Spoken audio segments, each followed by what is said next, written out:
ধর্ষণের সাজা ফাঁসি, কড়া আইন আনতে বিধানসভায় বিল পাশ। সর্বসম্মতিতে পাশ অপরাজিতা বিল। বিলে দ্রুত তদন্ত ও বিচারের সুপারিশ, ফাঁসির সঙ্গে জরিমানারও প্রস্তাব।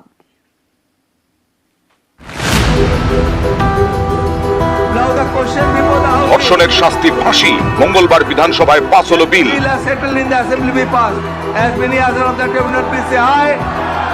অপরাজিতা উইমেন অ্যান্ড চাইল্ড বিল। এই বিলে ধর্ষণের অপরাধে ফাঁসির পাশাপাশি জরিমানার বিধান রয়েছে।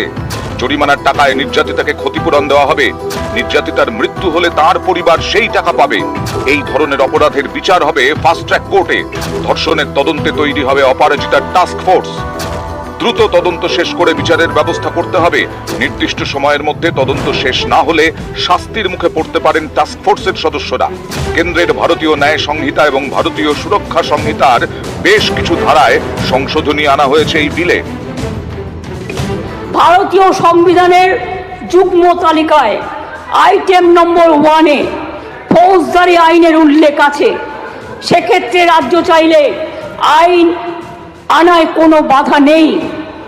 এই আইনটা অ্যামেন্ডমেন্ট করছি আমরা এই কারণে, সব তো করছি না, মাত্র কয়েকটি ধারা।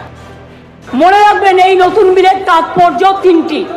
1 নম্বর বর্ধিত শাস্তি, 2 নম্বর দ্রুত তদন্ত, 3 নম্বর দ্রুত ন্যায় বিচার।